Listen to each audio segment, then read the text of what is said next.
Hello അസ്സലാമലൈക്കും. ഇന്നത്തെ നമ്മുടെ റെസിപ്പി രാവിലത്തേക്ക് ഉണ്ടാക്കാൻ പറ്റിയ ഒരു പെർഫെക്റ്റ് ഓർഡറിൻ്റെ റെസിപ്പിയാണ് കേട്ടോ. അപ്പോൾ എന്താണ് ഫുള്ളായിട്ടൊന്ന് വീഡിയോ കണ്ട് നോക്കാം.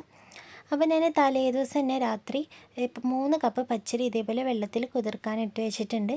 അപ്പോൾ ഇനി അത് രാവിലെ നല്ലോണം ഇത് കഴുകി വൃത്തിയാക്കിയിട്ട് ഒരു മിക്സീൻ്റെ ജാറിലേക്ക് ഇട്ട് കൊടുക്കാം. ഇനി അതിലേക്ക് ഞാൻ ഇവിടെ 2 കയ്യിൽ ചോറാണ് ഇട്ട് കൊടുക്കുന്നത്.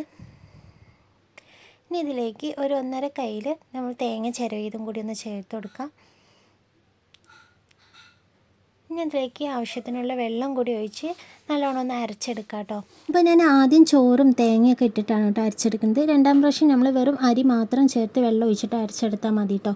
നമ്മൾ ഒന്നിച്ച് അരി ചേർക്കുമ്പോൾ അത് അരിഞ്ഞ് കിട്ടാൻ പാടാണ്. അതുകൊണ്ടാണ് കേട്ടോ 2 പ്രാവശ്യമായിട്ട് അരച്ചെടുക്കുന്നത്. ഇനി ഇതിലേക്ക് ഞാൻ 1 ടീസ്പൂൺ തേങ്ങ ചിരവിയതും കൂടി ചേർത്ത് കൊടുക്കുന്നുണ്ട്. ഇനി നല്ല തിളച്ച വെള്ളം ഒഴിച്ചു കൊടുക്കണം കേട്ടോ. അപ്പോൾ വെള്ളം ഒഴിച്ചു കൊടുക്കുന്ന സമയത്ത് ഇതേപോലെ തന്നെ കൈ വിടാതെ തന്നെ ഇളക്കി കൊടുക്കണം. ഇല്ലെങ്കിൽ ആ ചൂട് വെള്ളം തട്ടിയിട്ട് നമ്മുടെ മാവ് കട്ട പിടിക്കാൻ ചാൻസ് ഉണ്ട് കേട്ടോ. അതിനാണ് ഈ കൈ വിടാതെ തന്നെ വെള്ളം ഒഴിച്ചു കൊടുക്കുമ്പോൾ ഇതുപോലെ തന്നെ ഇളക്കി കൊടുക്കുക. അപ്പോൾ നമുക്ക് ഈ ഒരു കൺസിസ്റ്റൻസിയിലാണ് കേട്ടോ നമ്മുടെ മാവ് കിട്ടേണ്ടത്. ഒരുപാട് ലൂസായി പോകരുത്, അതുപോലെ തന്നെ ഒരുപാട് കട്ടയായി പോകരുത്. ഇനി ഇതിലേക്ക് ആവശ്യത്തിനുള്ള ഉപ്പും കൂടി ചേർത്ത് കൊടുക്കാം. അതുപോലെ തന്നെ 1 ടേബിൾ സ്പൂൺ ഞാൻ വെളിച്ചെണ്ണയും കൂടി ഒഴിച്ചു കൊടുക്കുന്നുണ്ട്. അതും കൂടി ചേർത്ത് നല്ലോണം ഒന്ന് മിക്സാക്കി കൊടുക്കാം. അപ്പോൾ ഈ ഒരു അപ്പം ഉണ്ടാക്കുന്നത് ഞാൻ ഗ്യാസ് സ്റ്റൗവിലാണ് കേട്ടോ. അപ്പോൾ ഒരു മൺചട്ടി എടുത്ത് വെച്ചിട്ടുണ്ട്. അപ്പോൾ ആദ്യം ഹൈ ഫ്ലെയിമിൽ വെച്ച് കൊടുക്കണം. എന്നിട്ട് ഇതേപോലെ ഒരു കയ്യിൽ മാവ് വെച്ച് ജസ്റ്റ് ഒന്ന് പരത്തി കൊടുക്കാം. അപ്പോൾ ഇതുപോലെ തന്നെ നല്ല ബബിൾസ് ആയിട്ട് വരുന്ന സമയത്ത് മീഡിയം ഫ്ലെയിമിലാക്കി കൊടുക്കാം കേട്ടോ. ഇനി ഇതൊന്ന് മൂടി വയ്ക്കാം. അപ്പോൾ ഇതേപോലെ ബബിൾസ് വരുമ്പോൾ വേണം കേട്ടോ മൂടി വയ്ക്കാൻ. എന്നിട്ട് അത് തുറന്ന് നോക്കാം. അപ്പോൾ നമുക്ക് ഈ അപ്പം മറിച്ചിടേണ്ട ആവശ്യമൊന്നുമില്ല കേട്ടോ. ഇനി ഇതേപോലെ തന്നെ ഒന്ന് കോരിയെടുക്കാം.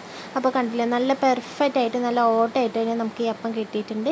ഇതുപോലെ തന്നെ അടുത്തും കൂടി ഒന്ന് ചുട്ടെടുക്കാം.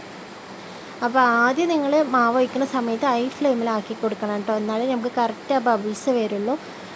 അപ്പോൾ ഇതേപോലെ നല്ല ബബിൾസ് ആയിട്ട് വരുന്ന സമയത്ത് ഒന്ന് മീഡിയം ഫ്ലെയിമിലാക്കി കൊടുക്കാം.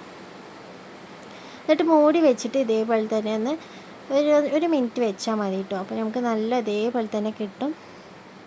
അപ്പോൾ ഈ അപ്പം നല്ല ടേസ്റ്റാണ് കേട്ടോ. നല്ല സോഫ്റ്റും അതുപോലെ നല്ല ടേസ്റ്റാണ്. നമുക്ക് ചിക്കൻ കറി ആണെങ്കിലും മുട്ടക്കറി ആണെങ്കിലും കടലക്കറി ഒക്കെ ഇത് നല്ല കോമ്പിനേഷനാണ് കേട്ടോ. അപ്പോൾ ഇതുപോലെ നിങ്ങൾ ട്രൈ ചെയ്ത് നോക്കിയിട്ടില്ലെങ്കിൽ ഉണ്ടാക്കി നോക്കൂ കേട്ടോ. നിങ്ങൾക്ക് ഒരിക്കലും ഫ്ലോപ്പ് ആവില്ല, നല്ല രീതിയിൽ തന്നെ കിട്ടും. ഈ റെസിപ്പി നിങ്ങൾക്ക് ഇഷ്ടമായെന്ന് ഞാൻ വിചാരിക്കുന്നു. ഇഷ്ടമായാലും ഒന്ന് ലൈക്ക് ചെയ്യാനും അതുപോലെ തന്നെ പുതുതായി കാണുന്നവർ എൻ്റെ ചാനലൊന്ന് സബ്സ്ക്രൈബ് ചെയ്യാനും മറക്കരുത്. ഇതുപോലെ തന്നെ നല്ല ടേസ്റ്റിയും സിമ്പിളായിട്ടുള്ള വീഡിയോസുമായി വീണ്ടും വരാം.